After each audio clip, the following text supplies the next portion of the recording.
주일 저녁 예배 우리 성도와 함께하는 요한계시록 말씀 나누도록 하겠습니다.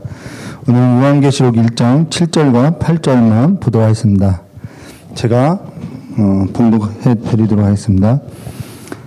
볼지어다 그가 구름 타고 오시리라. 각 사람의 눈이 그를 보겠고 그를 찌른 자들도 볼 것이요 땅에 있는 모든 족속이 그로 말미암아 애곡하리니 그러하리라. 아멘. 주 하나님이 이르시되 나는 알파와 오메가라. 이제도 있고 전에도 있었고 장차 올 자요 전능한 자라 하시더라. 오늘은 세 번째로요, 요한계시록 1장 7절부터 8절 알파 오메가라는 제목으로 우리 함께 보도하겠습니다. 탐유라 내려가. 엄마랑 있어? 우리가 앞서 보았던 요한계시록 1장 4절과 6절은요 기독교의 핵심 교리이고요, 또 기독교 신학뿐만 아니라 신앙에 있어서도 최고봉이라고 할 수 있겠죠. 그러면은 요한계시록 1장 4절과 6절에 있어서 다시 보면요, 요한은 아시아에 있는 7 교회에 편지하노니 이제도 있고 이제도 계시고 전에도 계셨고 장차 오실리와, 이게 성부 하나님이라고 이야기했죠. 그의 보좌 앞에 있는 7 영과, 이게 성령 하나님이고요. 또 충성된 증인으로, 성자 예수님은 충성된 증인이라고 성경은 증언하고 있습니다. 충성된 증인으로 죽은 자들 가운데서 먼저 나시고, 여기서 먼저 나셨다라는 것은 먼저 태어났다 그 말이 아니라 기원이 됐다라는 것이죠. 땅의 임금들의 머리가 되신 예수 그리스도로 말미암아 은혜와 평강이 너에게 있기를 원하노라. 여기 땅의 그 권세는 땅의 임금들에게 있는 것이 아니라 그 땅의 임금들의 머리가 되신 예수 그리스도께 있음을 말해 주셨습니다. 그분으로부터 은혜와 평강이 너에게 있기를 원하노라라고 말씀하고 있죠. 그러고 나서 하나님의 사역에 있어서 우리를 사랑하사 그의 피로 우리 죄에서 우리를 해방하시고 그의 아버지 하나님을 위하여 우리를 나라와 제사장으로 삼으신 그에게 영광과 능력이 세세토록 있기를 원하노라. 아멘. 여기 우리를 하나님의 위하여서 나라와 제사장으로 삼았다라고 이야기했죠. 우리는 왕의 자녀이기도 하지만은, 그래서 그냥 왕의 신분으로서 그냥 살아가는다라는 것이 아니라 실질적으로 왕으로 타게 될 것을 말해주습니다. 진실로 듣고만 있어도 이것이 정말 우리에게 있어서 위로가 되는 성경 말씀이라는 것이죠. 그리고 여기 보면 기독교의 핵심 교리인 삼위일체 교리, 그리스도의 그 중보 사역에 관한 교리, 구원관에 관한 교리, 교회론에 관한 교리가 장엄하게 선포되고 있음을 우리가 볼 수 있죠. 그래서 참으로 기독교라는 것은 기독교는 진리라는 것입니다. 진리라는 것은 어떠한 철학이나 어떠한 사상이나 어떠한 가르침이 아니죠. 요한복음 5장 33절에 너희가 요한에게 사람을 보내매 요한이 진리에 대하여 증언하였느니라. 그러면서 그의 요한의 증언에 있어서 요한복음 1장 15절에 요한이 그에 대하여 증언하여 외쳐 이르되 내가 전에 말하기를 내 뒤에 오시는 이가 나보다 앞선 것은 나보다 먼저 계심이라 한 것이 이 사람을 가리킴이라 하니라라고, 세례 요한이 그에 대하여 증언했다라고 이야기죠. 근데 세례 요한이 또 진리에 대하여 증언했다고 하죠. 세례 요한이 진리에 대해서 증언했는데 세례 요한이 증언한 것이 뭐냐면은 그에 대해서 증언했다라는 것입니다. 그래서 진리라는 것은 어떠한 철학이나 사상이 아니고 어떠한 가르침도 아니라는 것이죠. 바로 예수가 진리라는 것입니다.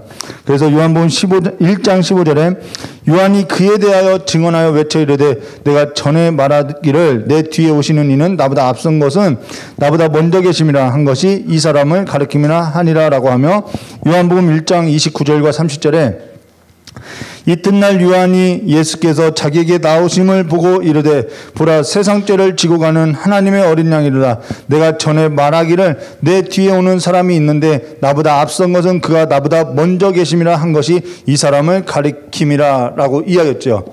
요한은 진리에 대해서 증언했는데 요한이 그 진리에 대한 증언이 뭐냐면은 그에 대해서 증언했다라는 것입니다. 근데 그에 관한 증언이 뭐냐면은 보라 세상 죄를 지고 가는 하나님의 어린 양이라고 증언했다라는 것이죠.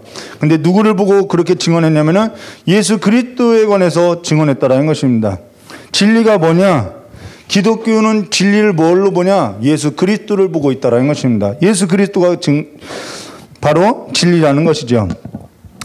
기독교라는 것은 그래서 진리를 믿는다라는 것은 예수 그리스도를 믿는다라는 거예요. 진리를 믿고 진리는 예수 그리스도이며 아버지의 말씀이 또한 진리라고 선포하고 있죠. 요한복음 14장 6절에 예수께서 이르시되 내가 곧 길이요 진리요 생명이니 나로 말미암지 않고는 아버지께 올 자가 없느니라 라고 선포하고요. 요한복음 17장 17절에 그들을 진리로 거룩하게 하옵소서 아버지의 말씀은 진리입니다 라고 말씀하고 있다는 것입니다. 기독교는요 진리를 믿고 진리는 예수 그리스도이며 아버지의 말씀은 진리라고 선포한다는 것입니다. 그로 인해서 지금 우리가 믿고 고백하는 신앙 고백은 성경이 증언한 그 증거에 있어서 믿고 있다는 것이죠. 그것을 체계적으로 정립한 것이 교리라는 것입니다. 성경교리라는 거예요. 그로 인해서 나는 진리를 믿어, 나는 예수 그리스도를 믿어, 나는 그러면서 신앙이 있다고 하면서 삼위일체에 관한 교리를 나는 믿지 아니하고 성육신에 관한 교리를 믿지 아니하고 그리스도의 중보사역에 관해서 믿지 아니하고 신학은 중요하지 않다라고 이야기하는 것은 사실상 말에 있어서 모순이라는 것이죠. 우리의 신앙에 있어서 모순이라는 것입니다. 자, 그러고 지금 우리가 함께 나누고 있는 성경 말씀 계시록 1장 7절과 8절은 그리스도의 재림에 관한 교리를 말해주고 있다는 것이죠. 그리고 그리스도의 재림은 종말과 관련된 교리임을 말해주고 있다는 것입니다. 그러면은 우리 7절 말씀 보도록 하겠습니다. 볼지어다 그가 구름 타고 오시리라. 각 사람의 눈이 그를 보겠고 그를 찌른 자들도 볼 것이요 땅에 있는 모든 족속이 그로 말미암아 애국하리니 그러하리라. 아멘.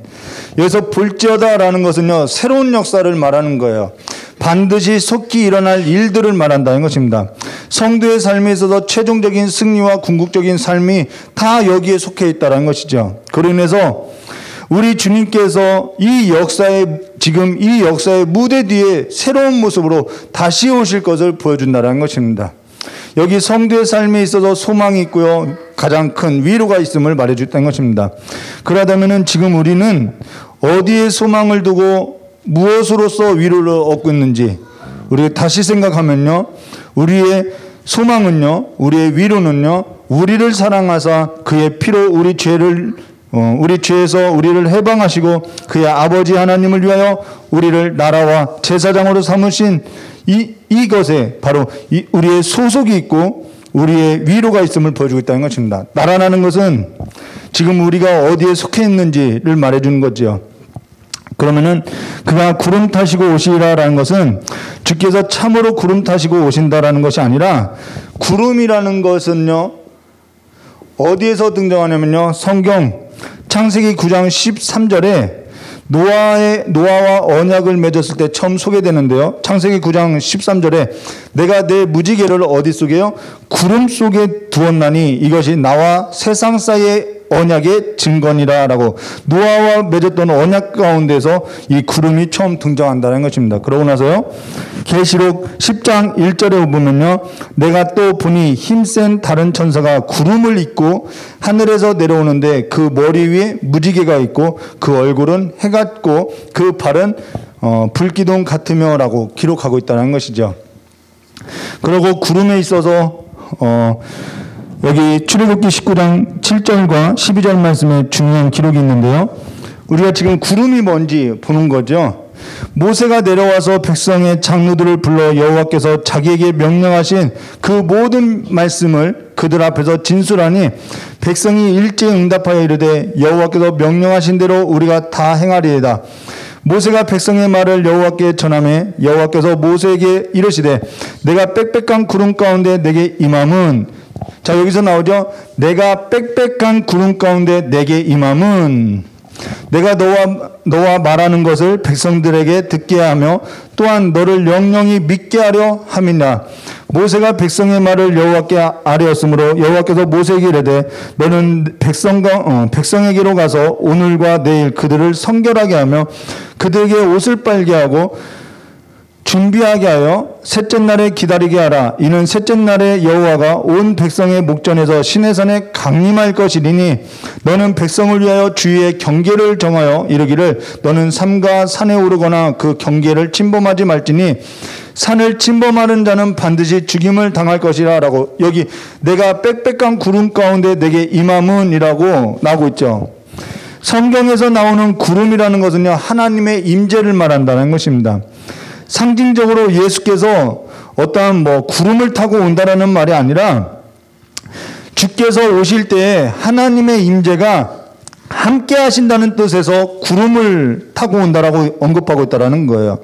주님께서 예수께서 오실 때에는 다시 오실 때는 하나님의 임재가 함께 하신다는 뜻으로서 그의 영광이 가득하게 될 것이고 그의 거룩함과 그의 영광을 볼 것을 말해주고 있다는 것입니다. 그러면서 여기 각 사람의 눈이 그를 보겠고 그를 찌른 자도 볼 것이요 땅에 있는 모든 족속이 그로 말미암아 애국하리니 그러하리라. 아멘이라고 이야기했죠. 여기 근데 애국이 나오고 있다라는 거예요. 자, 주님께서 구름 타고 다시 재림할 때에는 여기 말씀 보시면은 각 사람의 눈이 그를 보겠고 끊고요. 그를 찌른 자도 볼 것이요 땅에 있는 모든 족속이 그로 말미암아 애국하리니 그러하리라. 아멘이라고 이야기했죠.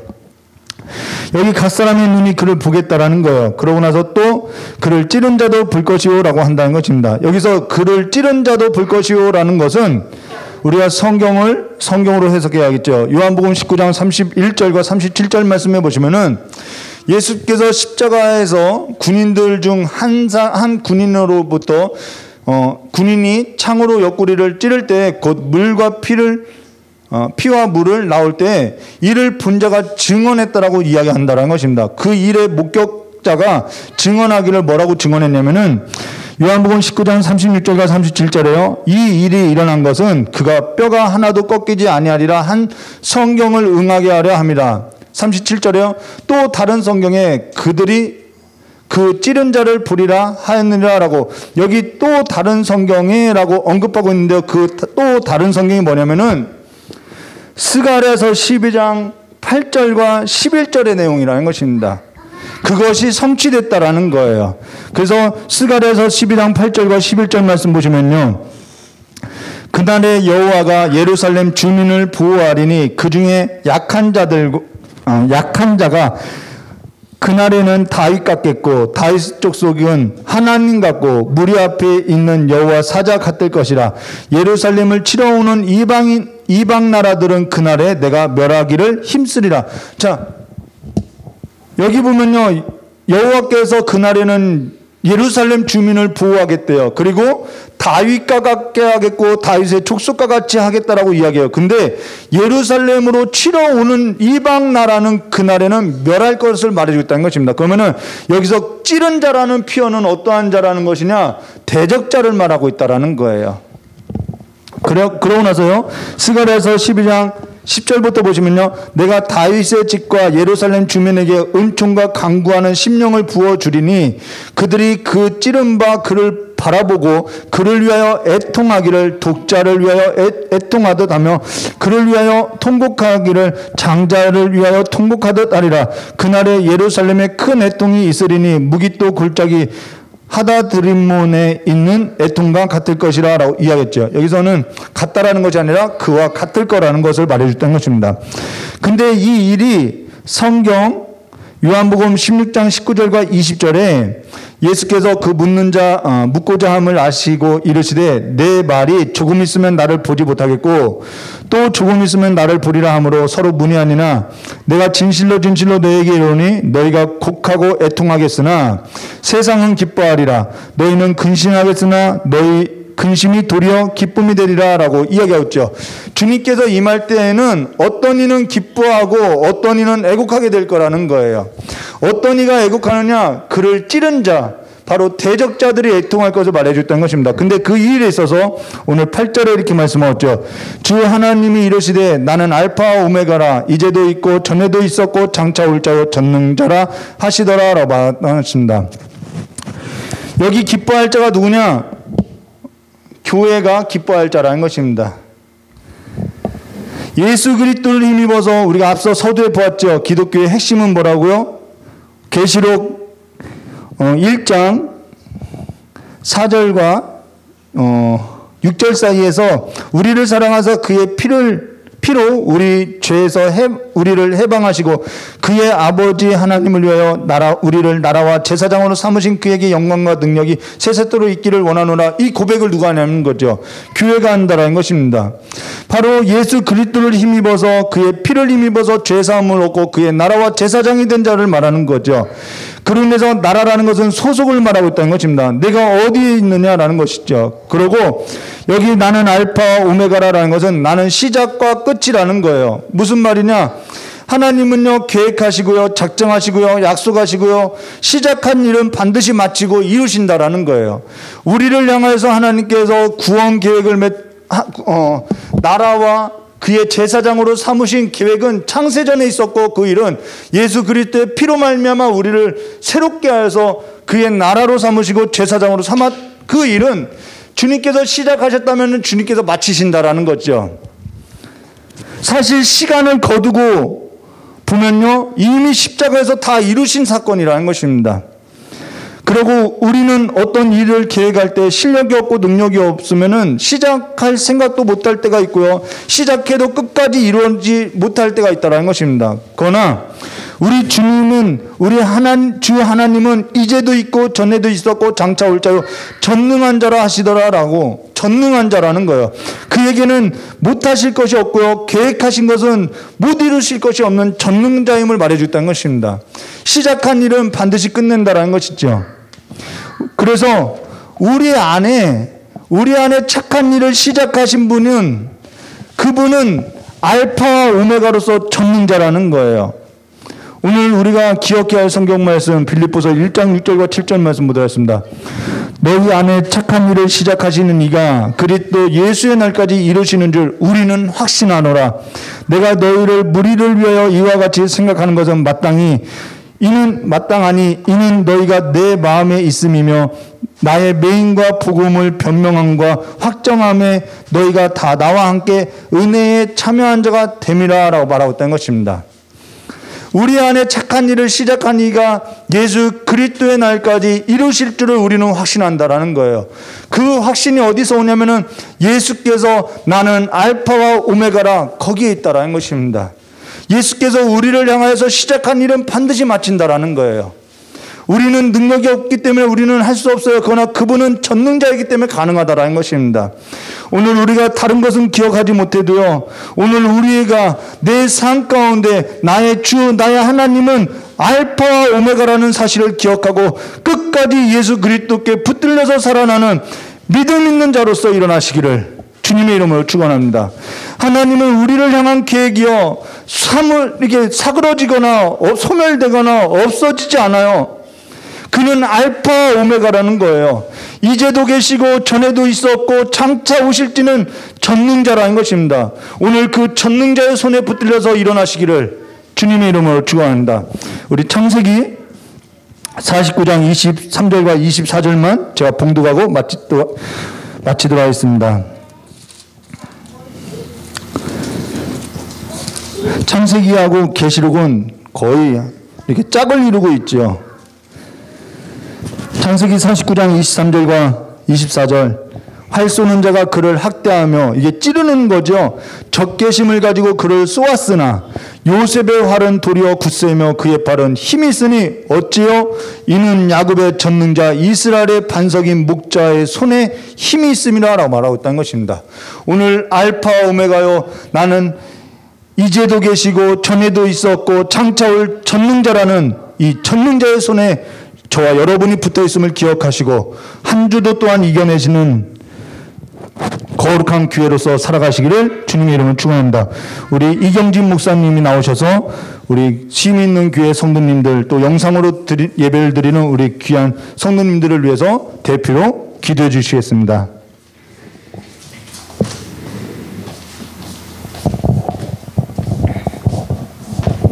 다 같이 기도하도록 하겠습니다. 우리의 시작과 끝이 되시고 우리 삶의 전부가 되시는 좋으신 아버지 하나님, 아버지, 우리가 이제 각자 흩어진 하나님께서 세우신 그 자리에서 영상으로 예배할 수 있게 하시니 감사합니다. 아멘. 하나님 아버지, 우리의 모든 소망이, 우리의 모든 삶의 목적이, 삶의 이유가 오직 진리 되신 예수 그리스도를 붙들고 오직 진리 되신 예수 그리스도를 바라보며 사는 삶이 될 수 있도록 아버지, 우리가 언제 어디서 무엇을 하든지 누구를 만나든지 성도로서 하나님의 유업을 받을 자로서 그리스도인으로서 본분을 잃지 않는 지혜와 능력을 허락하여 주시기를 간절히 원하옵나이다. 아멘. 세상을 따라가고 세상을 바라보고 세상을 소망하는 삶에서 우리의 모든 생각과 우리의 모든 발걸음을 돌이켜서 진리 되신 예수 그리스도를 따라가고 진리 되신 예수 그리스도만을 바라보는 삶으로 우리의 삶이 변화될 수 있도록 이 시간 이 예배를 드리는 모든 성도들에게 주님께서 신령한 복을 내려주셔서 아버지, 우리가 무엇 때문에 살아가고 우리의 삶의 목적지가 종착역이 무엇인지 어디인지를 바로 알고 바로 보고 바로 믿고 가는 자들이 될 수 있도록 주님 축복하여 주옵소서. 한 주간 동안도 주님께서 세상에서 살아갈 때에 은혜와 또한 모든 출입을 지켜주시는 복을 허락하여 주셔서 아버지, 우리가 어디에 있든지 성도로서 하늘의 소망을 가지고 주님의 주신 그 생명의 말씀과 또한 기도의 은혜를 붙들고 살아가는 모든 성도들 될 수 있도록 주님 축복하여 주시옵소서. 아멘. 모든 출입을 주께서 지키시고 보호하여 주셔서 하나님 아버지 안에서 우리가 함께 범사에 감사하며 은혜를 누리고 은혜를 나누는 시간이 이제 하루속히 오도록 주님께서 축복하여 주시기를 간절히 원하오며 거룩하고 존귀하신 예수 그리스도의 이름으로 감사하며 기도드리옵나이다. 아멘. 아멘.